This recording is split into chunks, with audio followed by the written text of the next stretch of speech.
people or peoples from different countries participate in Olympics. So, இது ரெண்டுல எது correct, people or peoples?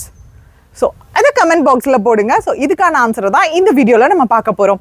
ஆக்சுவலாக என்ன அப்படின்னா, பீப்புள் அப்படின்னா ஒன்றுக்கும் மேற்பட்ட நபர் அந்த இடத்துல இருக்கிறப்போ, நபர்கள் இருக்கிறப்போ அவங்கள குரூப்பாக கலெக்டிவாக நான் அட்ரஸ் பண்ணுறதுக்கு, கலெக்டிவாக அவங்களுக்கு ஒரு பேர் வைக்கிறேன் பீப்புள் அப்படின்னு சொல்லிட்டு. ஸோ அங்கே 10 பேர் இருந்தாலும் சரி, 100 பேர் இருந்தாலும் சரி, 1000 பேர் இருந்தாலும் சரி, அவங்கள பீப்புள்னு தான் சொல்லுவேன்.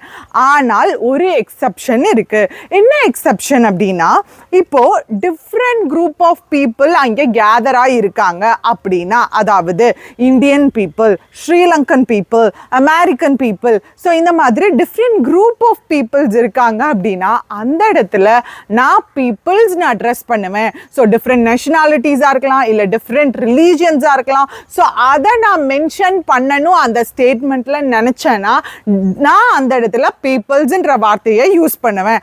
அப்போது இங்கே என்ன வரணும்?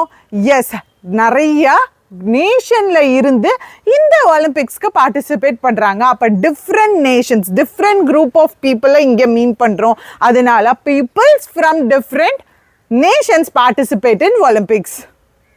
என்ன வரும் அப்படின்றத போடுங்க.